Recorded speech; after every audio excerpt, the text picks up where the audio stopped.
नमस्कार किसान साथियों, कैसे हैं आप। उम्मीद करता हूं बहुत ही बढ़िया होंगे। किसान साथियों, आज की वीडियो में हम बात करेंगे सोयाबीन की फसल से ज़्यादा अच्छा उत्पादन लेने के लिए कृषि वैज्ञानिक क्या कहते हैं, क्या करना चाहिए हमें, जिससे सोयाबीन की फसल से हमें ज़्यादा से ज़्यादा और अच्छा उत्पादन मिल सके।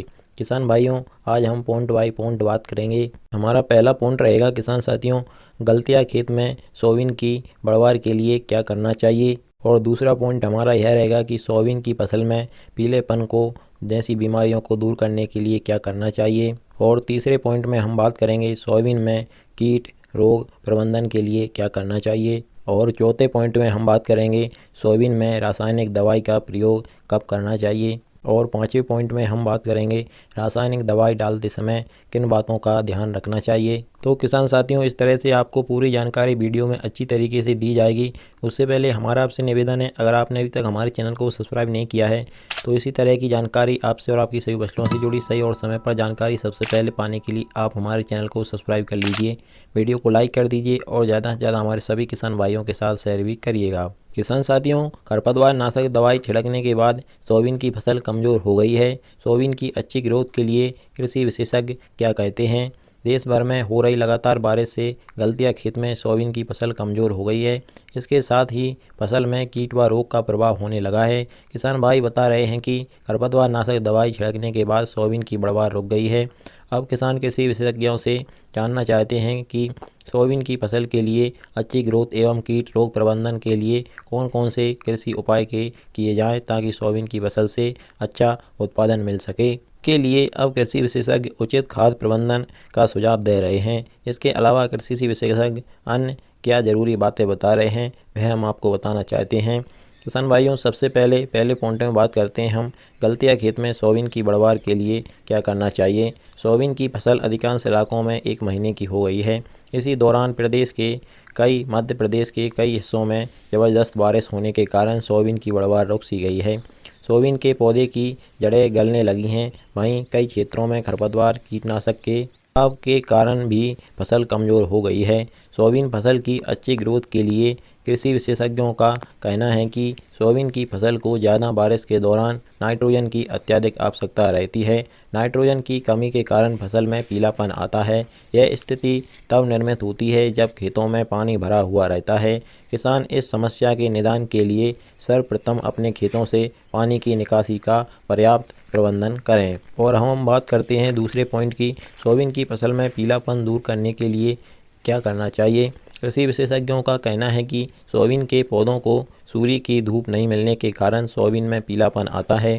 किसान साथियों, कृषि विशेषज्ञ बताते हैं कि सूर्य की धूप आने पर प्रकाश संश्लेषण की क्रिया होगी, जो अपने आप सोयाबीन की ग्रोथ होने लगेगी। लगातार ऐसी स्थिति बनी रहने पर किसान नैनो यूरिया का छिड़काव कर सकते हैं। इस दौरान ध्यान इस बात का रखा जाए कि धूप निकलने के दौरान नैनो यूरिया का छिड़काव ना करें। इसके छिड़काव के पश्चात सोयाबीन के पौधे में फल फूल भी अच्छा आएगा एवं पैदावार भी बढ़ेगी। और अब बात आती है किसान भाइयों हमारे अगले पॉइंट की, सोयाबीन में कीट रोग प्रबंधन के लिए क्या करना चाहिए। सोयाबीन की फसल पर इस समय तना मक्खी कीट का प्रभाव देखने को मिल रहा है। इससे उत्पादन पर असर पड़ सकता है। तना मक्खी कीट के प्रमुख लक्षण पत्तियों का मुरझा जाना व पौधों में पीलापन होना। इसके नियंत्रण के लिए पूर्व मिश्रित कीटनाशक थायोमेथोक्सम 12.60% के साथ में लैम्ब्डा साइक्लोथ्रिन 9.50% जर्सी का छिड़काव करें। इसी तरह सोयाबीन फसल में सिमिलूपर के नियंत्रण हेतु फूल आने से पहले ही क्लोराइट्रोनिलप्रोपल 18.5 SC का छिड़काव किए जाने पर इस कीट से निजात पा सकते हैं।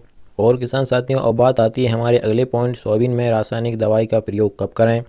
सोयाबीन की फसल लगभग 20 से 30 दिनों के बाद ही रासायनिक दवाई डालें। दवाई इतनी डालें जितनी उसके पैकेट पर या बाटल पर लिखी है। दवाई का डोज ज़्यादा नहीं डालें। दवाई उतना ही रखना है जितना कंपनी द्वारा बताया गया है। 1 एकड़ में जो दवाई की मात्रा बताई गई है उतनी ही डालें। दवाई डालते समय आपको कुछ सावधानियाँ रखनी चाहिए। किसान साथियों, जब आप दवाई डाल रहे हों तब खेत में अच्छी नमी होना चाहिए। सूखे खेत में दवाई नहीं डालनी चाहिए। जिस दिन दवाई डाल रहे हों उस दिन बारिश भी नहीं होनी चाहिए। मौसम देखकर दवाई डालें बारिश के बाद जब थोड़ी धूप निकले, हवा चले, तब दवा डालेंगे तो दवा असर अच्छा करेगी। अगर ज़्यादा खरपतवार हैं तो आप अगर उदाहरण प्रति एकड़ आप 10 टंकी का छिड़काव कर रहे हैं तो आप उसे 12 टंकी कर पानी बढ़ाएं, दवाई आपको नहीं बढ़ानी है। किसान साथियों, सोयाबीन की अच्छी और ज़्यादा से ज़्यादा पैदावार लेने के लिए कृषि वैज्ञानिक यही सावधानियां और यह कार्य करने के बारे में बता रहे हैं। हमारे किसान भाइयों को यही सलाह दे रहे हैं जो हमने आपको बताई है। किसान साथियों, हमारी वीडियो या हमारी जानकारी आपको कैसी लगी कमेंट में हमें ज़रूर बताएं और पसंद आई हो तो वीडियो को लाइक और चैनल को सब्सक्राइब जरूर करिएगा। चलिए फिर मिलते हैं इसी प्रकार की अगली वीडियो में। जय किसान, नमस्कार, धन्यवाद।